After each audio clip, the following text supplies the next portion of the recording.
Olá pessoal, dando um encerramento aqui ao nosso conteúdo a respeito de diversidade biológica, hoje nós vamos trabalhar com os animais, esse grupo de organismos que pertence ao chamado reino Animalia, que é o último dos 4 reinos do super-reino Eucária, que é o super-reino onde se situam todos os eucariotos. Tá? Relembrando, os prototistas, os fungos, as plantas e obviamente, os animais. O reino Animalia é um reino considerado como megadiverso nos dias atuais.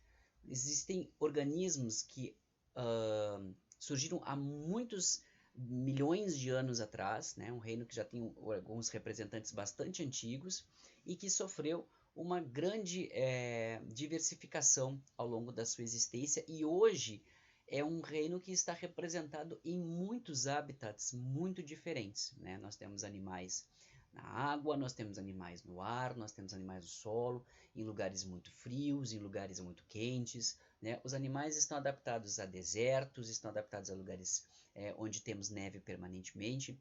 Então é um grupo realmente que tem uma diversidade muito grande e por esse motivo consegue habitar lugares muito distintos na nossa biosfera. Tá? Todos eles vão ser eucariontes, porque nós estamos dentro do super-reino Eucária, e todos serão multicelulares quando adultos. Pode haver, eventualmente, alguma larva, alguma coisa nesse sentido que tenha poucas células, mas são todos, quando adultos, multicelulares. São todos também heterótrofos, ou seja, nenhum deles é capaz de sintetizar as próprias substâncias que são utilizadas para o seu crescimento e seu desenvolvimento para obtenção de energia. Tá? Todos eles precisam obter energia a partir de substâncias orgânicas previamente sintetizadas por algum outro grupo de organismos, em geral pelas plantas. Tá? Os animais eles vão possuir tecidos verdadeiros, então vai ter epiderme, vai ter tecido conjuntivo, esses organismos vão apresentar os tecidos verdadeiros, tecido nervoso, né, que surgem lá no desenvolvimento embrionário ainda. O único grupo que não vai apresentar nenhum tipo de tecido verdadeiro e é, na verdade, quase um organismo colonial, tá? Mas não chega a ser, porque as células diferentes vão ter funções diferentes, então a gente passa a ter aí um organismo que vai ter não sim uma formação colonial, mas sim como um organismo como um todo, onde as células não podem se separar e viver independente umas das outras, porque cada uma assume uma função. Mas mesmo assim, não ocorre uma organização de tecidos propriamente dito, que é o grupo dos poríferos, das esponjas, tá?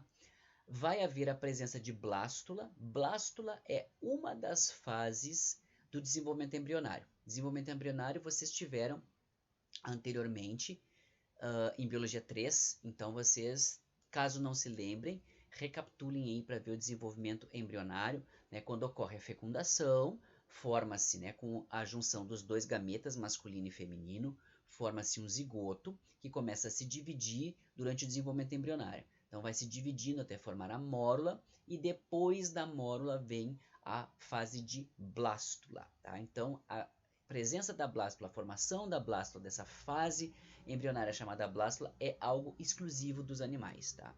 O carboidrato de reserva é o glicogênio, eu já havia comentado isso na aula de plantas, onde o carboidrato de reserva é o amido, para os animais é o glicogênio.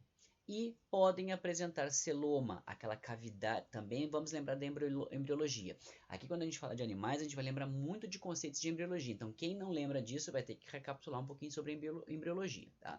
Celoma é uma cavidade que vai surgir, né, no início da formação do embrião, lá na fase de ainda antes de ser, né, quando está se desenvolvendo o embrião, se forma o celoma, quando aparecem os 3 folhetos embrionários. Celoma é uma cavidade que vai ser envolvida pela mesoderme, que é um dos 3 folhetos embrionários, endoderme, mesoderme e ectoderme, tá? Quem não lembra, vai lá dar uma recapituladinha.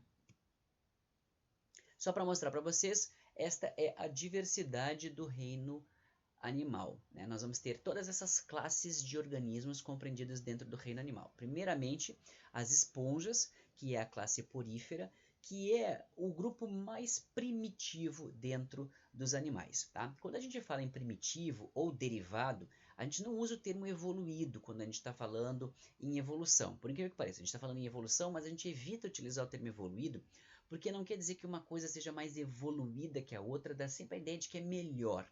E a ideia não é essa. A ideia é a gente falar, se a gente tem uma linha de evolução acontecendo, né, onde vão se somando processos, onde vão ocorrendo diferenças em relação um ao outro, a gente vai falar que os organismos eles se tornam mais derivados dentro dessa linha evolutiva, tá? Porque muitas vezes, gente, o pessoal fala em evolução, é mais evoluído, é mais complexo. Não necessariamente. A gente não deve associar essa questão de ser mais evoluído com ser algo melhor, mais complexo, mais cheio de detalhes. O que a gente fala quando a gente fala em evolução é essa questão de derivado, justamente porque muitas vezes, à medida que um organismo, né, que um grupo de organismos vai evoluindo, eles vão se tornando cada vez mais simples, por exemplo, ao invés de se tornarem cada vez mais complexos, tá? Então acontece de alguns organismos se tornarem ao longo do processo evolutivo, ao invés de somarem mais e mais e mais funções ou características morfológicas, vão perdendo características morfológicas ou funções ao longo do processo evolutivo. Então, por isso que a gente não fala em evoluído, mas a gente fala em derivado, tá?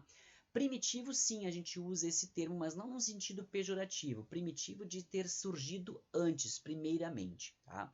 Então, os poríferos são os mais primitivos dentro do grupo. Eles são aqueles animais que vão estar bem na base do processo evolutivo dos animais, tá? Eles vão ser considerados, eles chegaram a ser considerados durante algum tempo até organismos coloniais, porque não chegavam a ser considerados como um organismo só. Mas hoje em dia sabe-se que esta esponjinha aqui, ela é um organismo único, porque aqui dentro, apesar de não terem tecidos, existem células que são especializadas, cada uma em fazer uma função. Algumas células são especializadas em fazer a captura dos alimentos, que é feita toda por filtração, tá? Da água dos oceanos. Outras células são responsáveis pelos processos, né, de manutenção e crescimento da estrutura.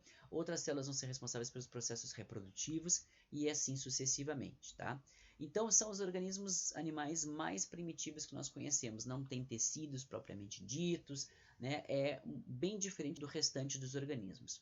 Daí nós já temos um salto para os quinidários, que vão ser o grupo que vão incluir corais, águas vivas ou mãe d'água, como se fala aqui no sul, as caravelas, as hidras, todos esses organismos vão estar incluídos aqui neste grupo dos quinidários, né, que vai ser um grupo também bastante primitivo, simples, é um grupo que vai ser de apenas 2 folhetos embrionários, é um grupo que tem um esqueleto hidrostático, que a gente vai discutir isso um pouquinho mais para frente, tá? Mais para frente a gente vai ver os detalhes.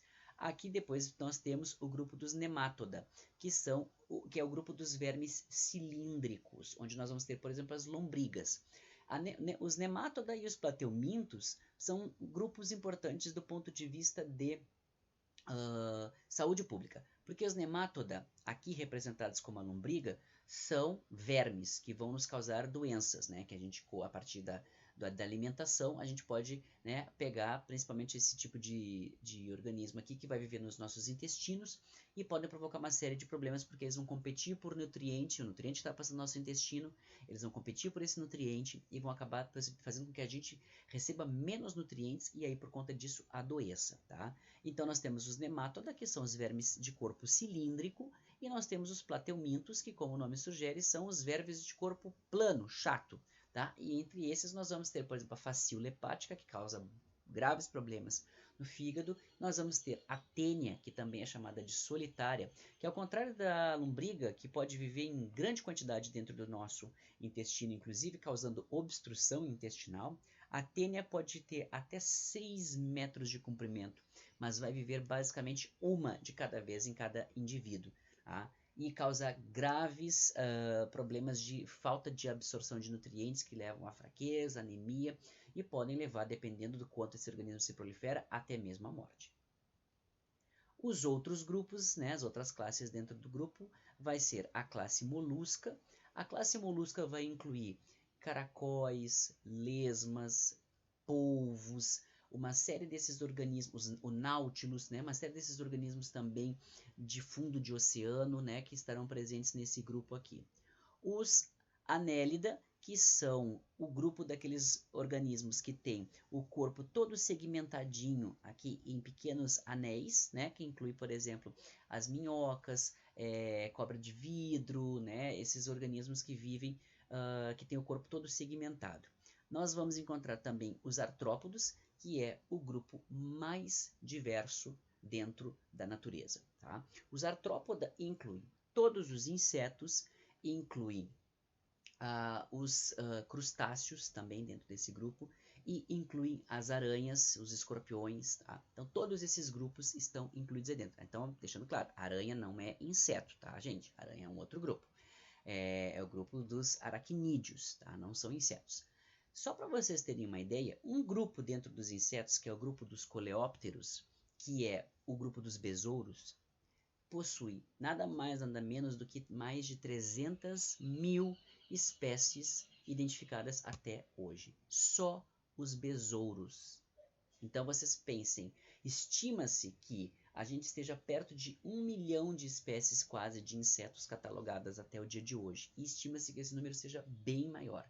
Então, junto com os fungos, é o grupo mais biodiverso que existe no nosso planeta. Inclusive, é interessante que existe uma frase, eu não lembro a quem essa frase é atribuída, que diz que a dominação completa do homem sobre a Terra só não ocorre a completa por conta do número de insetos que nós temos, que o inseto barra a dominação do homem sobre o planeta. E realmente é um grupo extremamente diverso, que onde vocês imaginarem, pensarem, tem insetos. E não só em diversidade, mas em quantidade também. Tá? Depois nós temos o grupo dos Echinodermata, que são os equinodermos, que são as estrelas do mar e parentes próximos, como por exemplo o pepino do mar, tá? Que são organismos que já são mais aparentados nossos do que a gente pode imaginar, o que é bastante interessante.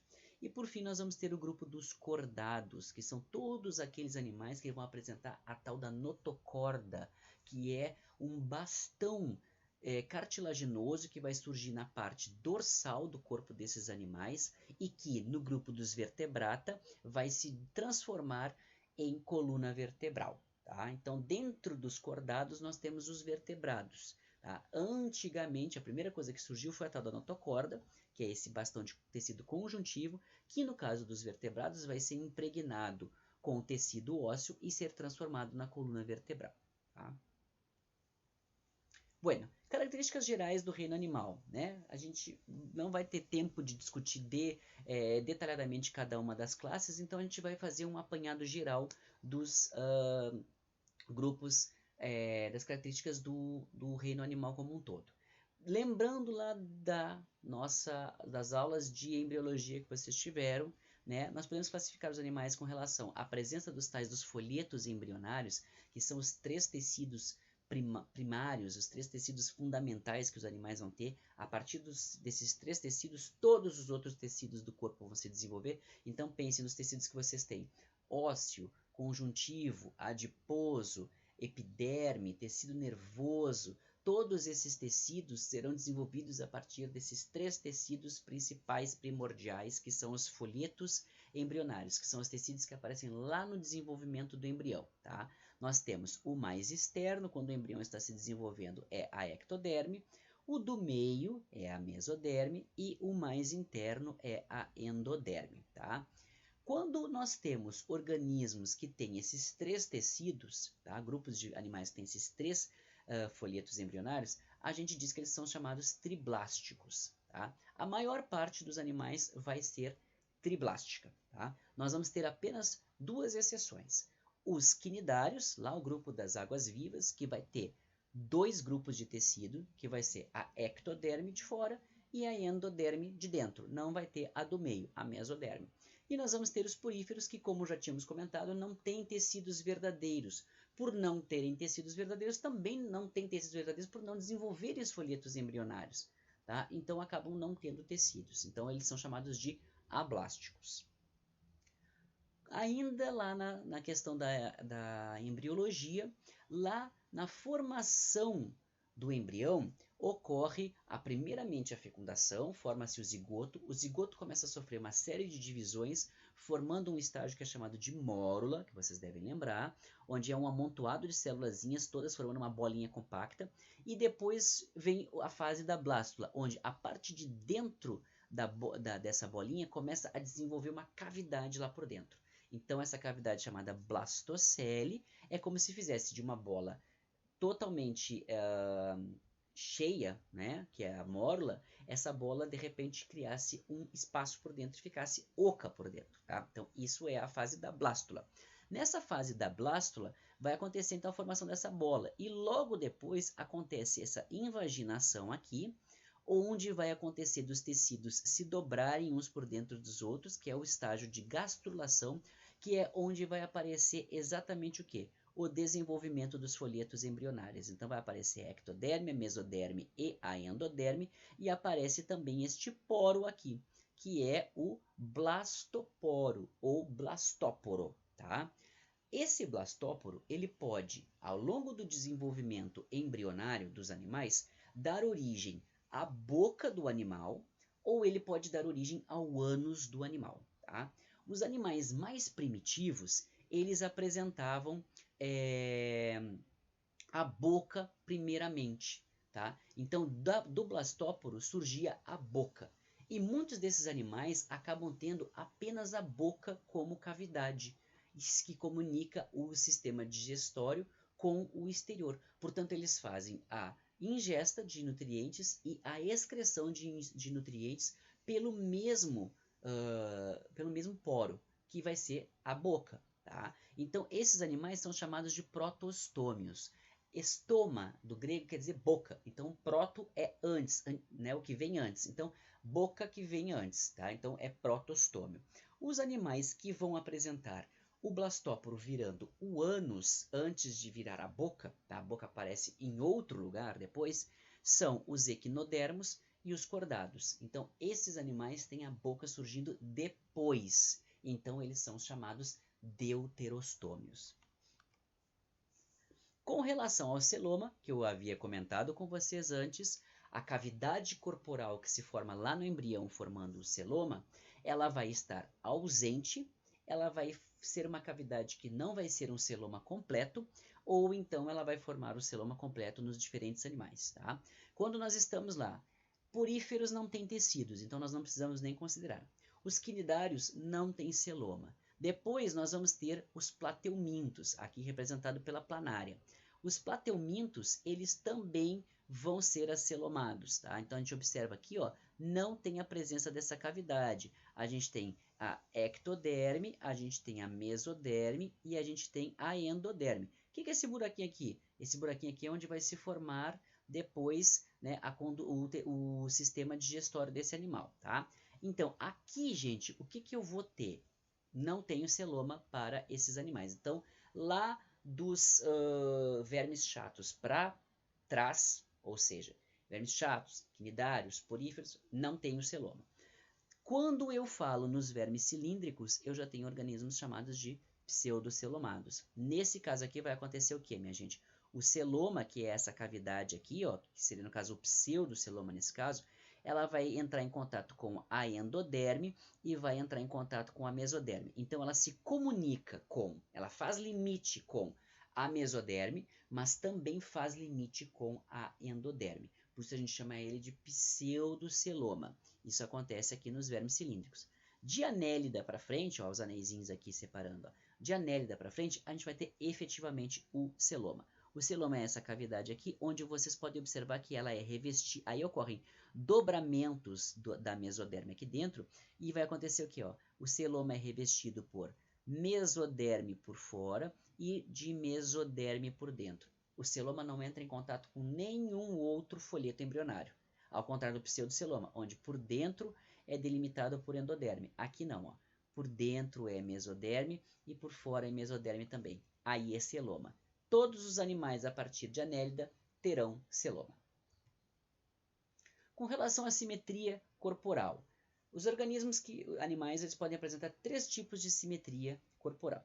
Podem ser como os porífera que não tem simetria. O que quer dizer simetria exatamente? É quantos planos de corte eu consigo fazer em um organismo e ter imagens iguais representativas. O que isso quer dizer?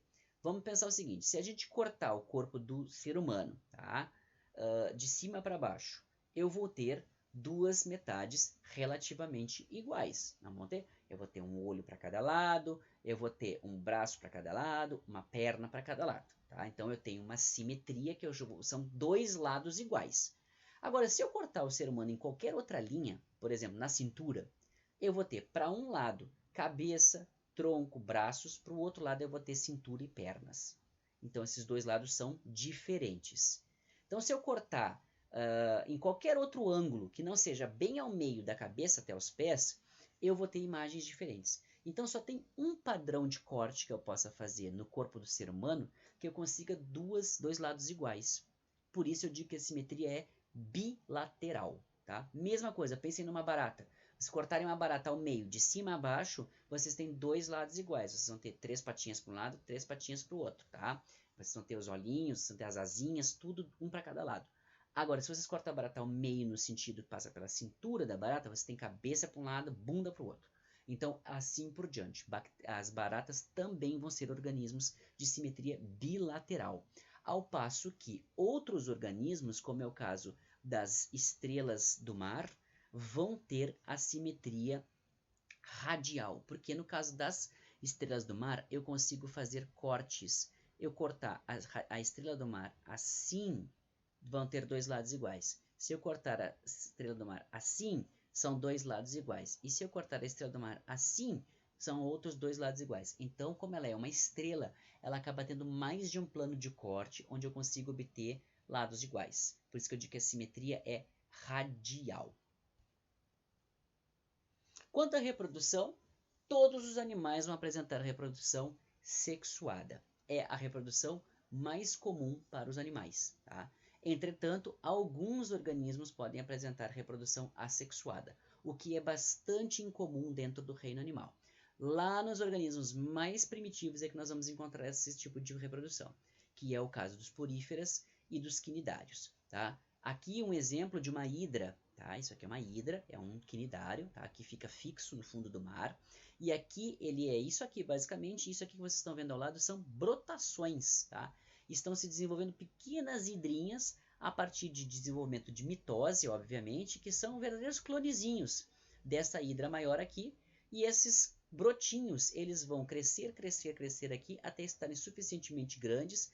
Aí eles se desprendem dessa hidra mãe e vão cair no fundo do mar, lançar estruturas de fixação no fundo do mar e vão formar um novo indivíduo que é um clone deste indivíduo aqui inicial.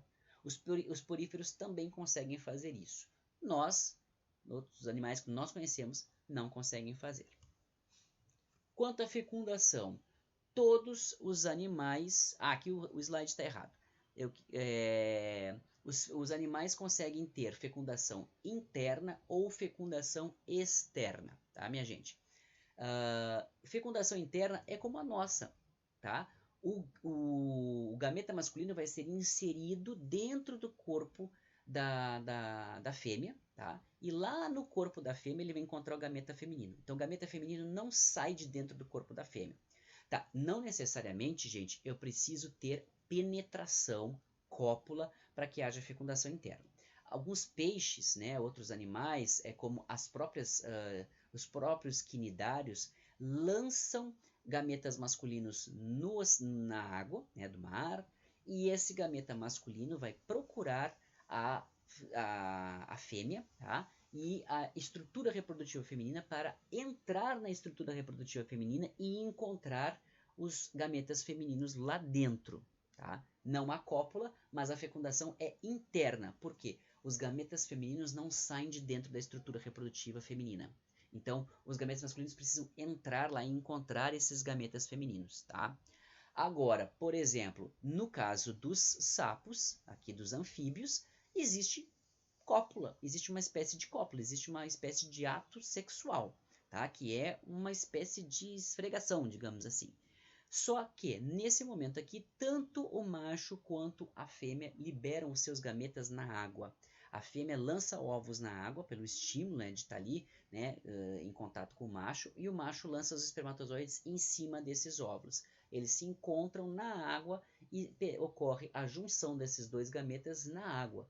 Então, não ocorre a penetração do gameta masculino na estrutura feminina, e o gameta feminino é expelido para a parte externa. Então, a fecundação é externa porque ela ocorre fora do corpo dos dois indivíduos. Quanto ao sexo, né? A maior parte dos animais é dioica. O que isso quer dizer, gente? Oikos, do grego, quer dizer casa. Então, se eu estou falando em dioico, eu tenho duas casas. O que isso quer dizer? Uma casa que seria a do sexo, para cada sexo. Uma casa para o sexo masculino, uma casa para o sexo feminino. E, inclusive, muito comum na natureza nós encontrarmos o chamado dimorfismo sexual, que nós discutimos lá em ecologia de população, que é quando o macho e a fêmea são diferentes, tá? Então, no geral, os animais apresentam dois sexos, né? Um em cada organismo. Mas pode haver animais monóicos, tá? Que são os animais hermafroditas, apresentam os dois sexos. Aqui, apresentando para vocês as minhocas que têm esse tipo de padrão. Minhoca tem sexo, tem aparelho reprodutor funcional, masculino e feminino, tá? Aí, mas existem pessoas hermafroditas e coisa e tal. Pessoas que são hermafroditas, elas têm um erro de divisão celular, tá? Que vai fazer com que essa pessoa acabe apresentando cromossomos masculinos e femininos, tá? Na sua estrutura genômica. Entretanto, vai se formar um sexo predominante. Então, vai ser um indivíduo hermafrodita com predominância do sexo masculino. Nunca vai haver os dois sexos viáveis num indivíduo humano, tá? Ele não vai ter o aparelho reprodutor masculino e feminino viável. Ele vai ter um ou o outro. Então, ele vai ter uma conformação, e ele vai ter um órgão sexual predominante e rudimentos do outro órgão sexual, ok? Então, isto é um indivíduo hermafrodita. No caso das minhocas, são hermafroditas completos. Os dois órgãos sexuais, né, os dois sistemas reprodutivos, masculino e feminino, estão presentes e funcionam, tá? Isso quer dizer que esses indivíduos podem se auto-fecundar? Não, eles não fazem autofecundação. Mesmo tendo a função de ter os dois órgãos, eles promovem eventos de reprodução com outros organismos.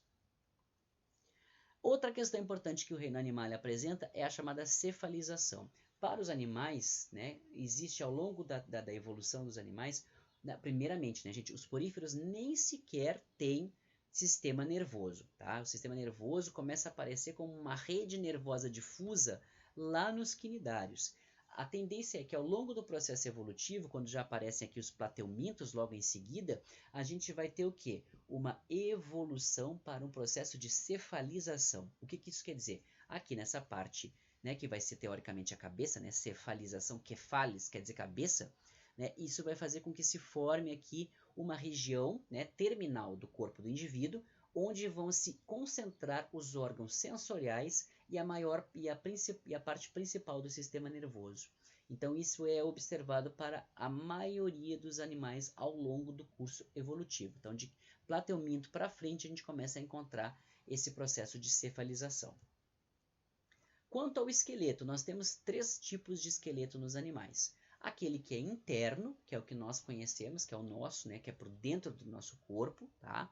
Nós temos o esqueleto hidrostático, que é o, por exemplo, dos quinidários, que é onde o corpo desse organismo é cheio de líquido, e é isso que faz com que ele flutue dentro da coluna d'água, e isso é que faz com que o corpo dele também mantenha esse formato aqui fora também da água. Então ele não tem nenhuma estrutura específica que forme o esqueleto, então é líquido dentro do corpo dele. E existe o esqueleto externo, ou o exoesqueleto, que é comum nos artrópodos, que inclusive, como vocês podem ver aqui nessa imagem, eles vão crescendo, e ao contrário do que acontece com a gente, que a gente vai crescendo e os ossos vão crescendo dentro do nosso corpo, acompanhando o nosso crescimento, e é o crescimento interno dos ossos que permite com que a gente consiga aumentar de tamanho. Aqui o esqueleto fica por fora, então quando esse bicho vai crescer, chega um momento em que o esqueleto por fora é como se fosse uma armadura que impede o crescimento desse bicho. E aí o que ele precisa fazer? As chamadas trocas ou ecdísis, que são as trocas de exoesqueleto. Então esse animal rompe esse exoesqueleto antigo e sai de dentro dessa armadura com um exoesqueleto novo e tendo um tamanho maior. Os insetos podem fazer isso várias vezes ao longo do seu desenvolvimento, ao longo do seu ciclo de vida, para adquirirem tamanhos grandes. Lembra quando fala daquela história de que a cigarra canta, canta, canta até arrebentar? Por isso que o pessoal encontra aquelas na natureza, né, aquelas casquinhas de cigarra distribuídas, e diz, cantou e gritou, gritou até arrebentar, ficou só a casca aqui. Não, aquilo ali, na verdade é a ecdise que o animal sofreu e que ele deixou o exoesqueleto antigo dele ali porque ele precisava aumentar de tamanho e agora ele está ali na natureza num tamanho maior e ali para trás ficou só os restos do exoesqueleto.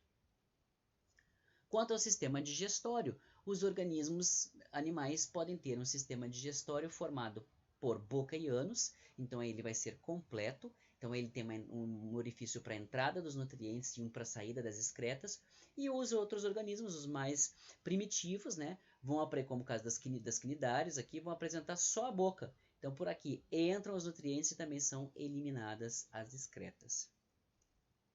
E também o sistema circulatório, que dentro dos animais pode ser um sistema circulatório ausente. Poríferas, por exemplo, não tem sistema circulatório, não tem nenhum tipo de tecido, não tem sistema circulatório. Quinidário também não tem sistema circulatório, tá? Agora, existem outros que têm o sistema circulatório fechado, que é o nosso caso, por exemplo, dos cordados, né? Nós como seres humanos.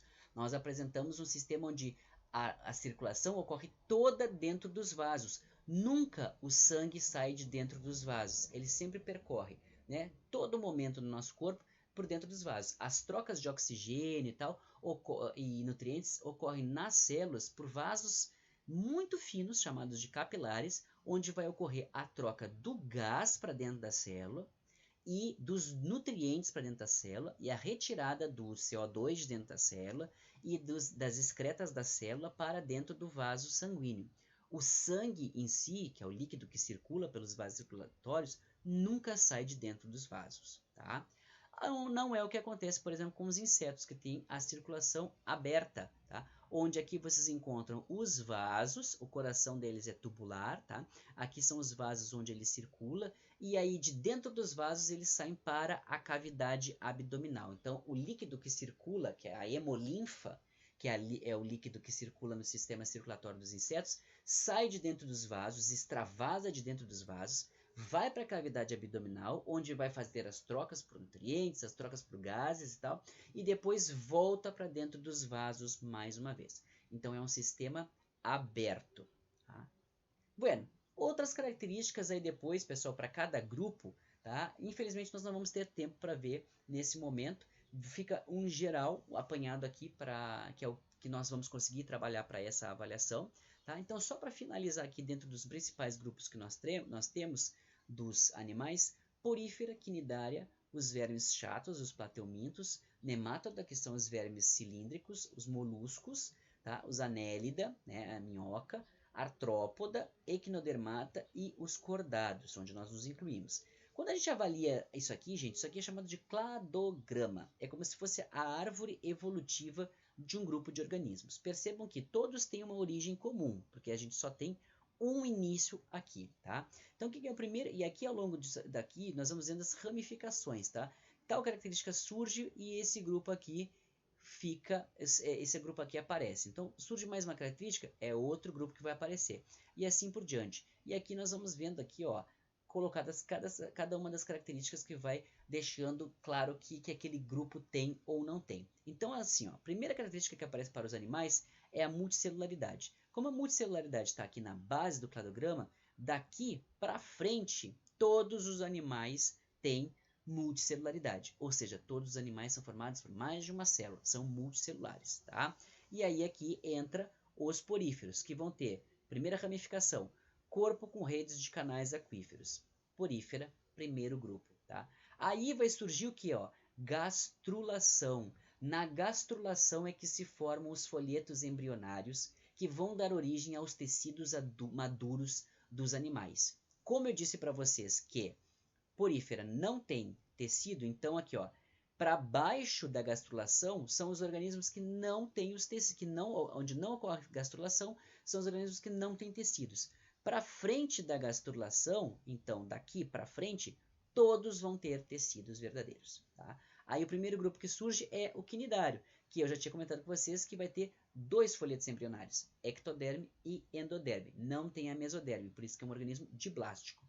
Aí, seguindo na linha evolutiva, a gente vai ter surgimento de mais um evento triblástico, ou seja, 3 folhetos embrionários, ectoderme, mesoderme e endoderme. A partir daqui vão surgir os plateumintos, que vai ter o que aqui, gente? Um organismo acelomado, um grupo acelomado. Depois aqui aparece o quê? Então aqui não tem cavidade corporal, daqui para baixo ninguém tem cavidade corporal. Aqui surge o quê? Ó? Cavidade corporal. A partir daqui, todos esses outros terão cavidade corporal. Só que quando a gente entra nesse primeiro ramo aqui, ó, para chegar lá nos nemátoda, a cavidade corporal é pseudocelomada. Então, o que eu vou ter como cavidade corporal é um pseudoceloma e não um celoma. Então, mais para frente, a gente já imagina o que vai surgir? O tal do celoma. Aí surge o celoma. Só que no grupo, quando surge o celoma, os celomados vão ter 2 grupos diferentes que vão se dividir aqui, ó, que é muito importante. Os protostômios e os deuterostômios. Vamos lembrar o que é protostômio? Aquela camada, aquela cavidade que é chamada de blastóporo, surge e forma primeiro a boca. Então, o primeiro orifício do sistema digestório que surge é a boca. Então, para esse grupo dos protostômios, nós vamos ter quem? Os moluscos, os anelídeos, os artrópodos. Essas 3 classes estão incluídas aqui. Embora sejam muito diferentes umas das outras, eles têm como características serem celomados e protostômios. E aí surge um outro ramo, onde no blastóporo vai se dar origem o ânus. Então, a primeira cavidade que surge na formação do sistema digestório é o ânus. Esses organismos são chamados de deuterostômios, que vai ser o grupo das estrelas do mar, né, os equinodermata, ou equinodermos, e os cordados, que são todos os organismos que vão apresentar a notocorda e, derivado da notocorda, a coluna vertebral, que são os vertebrados, que vão estar aqui dentro desse grupo, que são os animais que nós mais conhecemos, né? Onde estão os mamíferos, os répteis, os anfíbios, as aves e tal. Então, quando a gente avalia o grau de proximidade de um organismo com o outro, o que a gente observa aqui, gente? Que as estrelas do mar são parentes mais próximas nossa, porque estão aqui, ó, no finalzinho dessa linha evolutiva, junto com a gente, do que seriam moluscos, anelídeos ou qualquer outro grupo aqui dentro dos animais, ok?